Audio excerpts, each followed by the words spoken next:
കർക്കിടകവും ആയുർവേദവും. Ayurveda medical association of India Wayanad ജില്ലാ committee തയ്യാറാക്കി അവതരിപ്പിക്കുന്ന പ്രത്യേക പരിപാടി. നമസ്കാരം, ഞാൻ ഡോക്ടർ പ്രിയ ജെസ്. ഞാനിന്നിവിടെ സംസാരിക്കുന്നത് എണ്ണതേച്ചുകുളി അഥവാ അഭ്യംഗം എന്ന വിഷയത്തെക്കുറിച്ചാണ്. അഭ്യംഗ ചികിത്സ അഥവാ എണ്ണതേച്ചുകുളി ആയുർവേദത്തിന്റെ വളരെ പ്രധാനപ്പെട്ട ഒരു ചര്യയാണ്. അഭ്യംഗം ആചരനിത്യം എന്നാണ് ആയുർവേദം അനുശാസിക്കുന്നത്. ചില രോഗാവസ്ഥകളിൽ എണ്ണതേച്ചുകുളി നിഷിദ്ധമാണെങ്കിലും ദിവസേന എണ്ണതേച്ചു കുളിക്കുന്നത് യൗവനം നിലനിർത്തുവാനും ചർമ്മത്തെ പരിപോഷിപ്പിച്ച് തിളക്കമുള്ള ചർമ്മം ലഭിക്കുവാനും സഹായിക്കുന്നു. അതുപോലെ ഏജ് റിലേറ്റഡ് ആയിട്ടുള്ള സ്കിൻ ചേഞ്ചസിനെ തടയുവാനും സഹായിക്കുന്നു. മാനസിക സമ്മർദ്ദം അമിതമായി കൂടിക്കൊണ്ടിരിക്കുന്ന ഈ കാലത്ത് എണ്ണതേച്ചു കുളി അതിന് നല്ലൊരു പരിഹാരമാണ്. ഓക്സിറ്റോസിൻ, സെറട്ടോണിൻ, ഡോപ്പമൈൻ, എൻഡോർഫിൻ പോലെയുള്ള ഹാപ്പി ഹോർമോൺസിനെ ഉയർത്തി മനസ്സിനെയും ശരീരത്തെയും ഒരുപോലെ ഉന്മേഷമുള്ളതാക്കുവാൻ അഭ്യംഗം സഹായിക്കുന്നു. ഉറക്കക്കുറവ് എന്ന പ്രശ്നത്തെ പരിഹരിച്ച് നല്ല ഉറക്കം പ്രദാനം ചെയ്ത് ഫ്രഷായി പ്രഭാതത്തിൽ ഉണർന്ന് ഒരു ദിവസത്തെ ഉത്സാഹത്തോടെ വരവേൽക്കാൻ എണ്ണതേച്ചുകുളി സഹായിക്കുന്നു. ഒരു ഡോക്ടറുടെ നിർദ്ദേശപ്രകാരം ശരീരത്തിന്റെ അവസ്ഥകൾക്ക് അനുയോജ്യമായ ഔഷധ എണ്ണകൾ തിരഞ്ഞെടുത്ത് ദിവസവും ഇളം ചൂടോടുകൂടി ശരീരത്തിൽ തേച്ചു പിടിപ്പിക്കുന്നത് ദോഷങ്ങളെ സന്തുലിതമാക്കാനും രക്തചംക്രമണം മെച്ചപ്പെടുത്തുവാനും അതുവഴി ആഴത്തിലുള്ള വിഷവിമുക്തമാക്കൽ നൽകുകയും ചെയ്യുവാനും സഹായിക്കുന്നു. എങ്ങനെയാണ് ഈ പുറമേ പുരട്ടുന്ന എണ്ണയുടെ എഫക്റ്റ് ഉള്ളിലേക്ക് എത്തുന്നത് എന്ന് നമുക്ക് സംശയം തോന്നാം. Transcellular route, intracellular route, paracellular route, appendageal route, ഇങ്ങനെ പല വഴികളിലൂടെ സ്കിന്നിലെ സൂക്ഷ്മ ദ്വാരങ്ങളിലൂടെ ഈ മെഡിസിനൽ എഫക്റ്റ് ശരീരം അബ്സോർബ് ചെയ്യുന്നു എന്ന് സയന്റിഫിക്കായി വളരെ കൃത്യമായി തെളിയിക്കപ്പെട്ടിട്ടുള്ളതാണ്.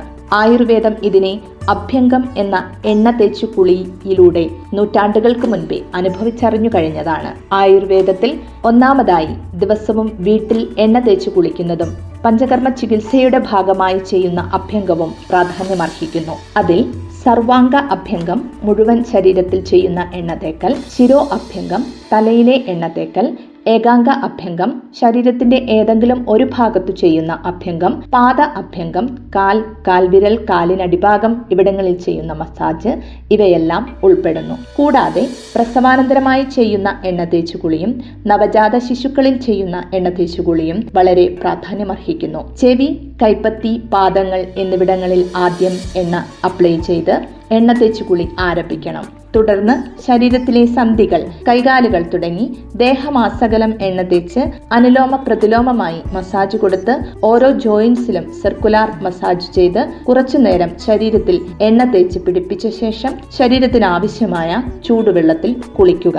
കർക്കിടക മാസം ആയുർവേദം വളരെ പ്രാധാന്യം നൽകുന്നതിനാൽ ഈ സമയത്തെ എണ്ണ തേച്ചു കുളിയും പഞ്ചകർമ്മ ചികിത്സകളും ശരീരത്തിലെ വിഷാംശം അഥവാ ടോക്സിൻസ് പുറന്തള്ളി ശരീരത്തെ റിഫ്രഷ് ചെയ്ത് പ്രതിരോധ ശക്തി വീണ്ടെടുക്കുവാനും ആരോഗ്യം നിലനിർത്തുവാനും സഹായിക്കുന്നു.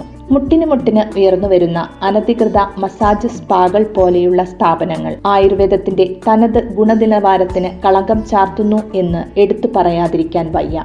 അങ്ങനെയുള്ള മസാജ് സ്പാകൾ ഫലത്തെക്കാളേറെ ദോഷമാണ് ചെയ്യുന്നതെന്ന് മനസ്സിലാക്കി ഒരു വ്യക്തിയുടെ ശരീരാവസ്ഥയ്ക്ക് അനുയോജ്യമായ എണ്ണയും ചികിത്സകളും വിദഗ്ധരായ സർട്ടിഫൈഡ് ആയുർവേദ ചികിത്സകരുടെ അടുത്തുനിന്നും പരിശോധിച്ചറിഞ്ഞ് ഉപയോഗിക്കുകയും ചികിത്സ തേടുകയും ചെയ്യുക.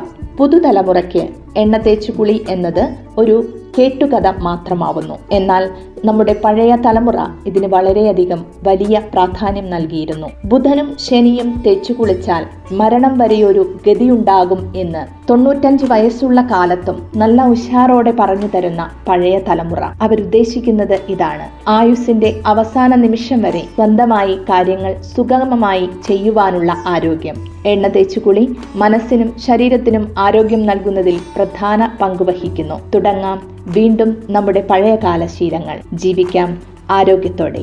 നന്ദി. കർക്കിടകവും ആയുർവേദവും. Ayurveda medical association of India Wayanad ജില്ലാ കമ്മിറ്റി തയ്യാറാക്കി അവതരിപ്പിക്കുന്ന പ്രത്യേക പരിപാടി.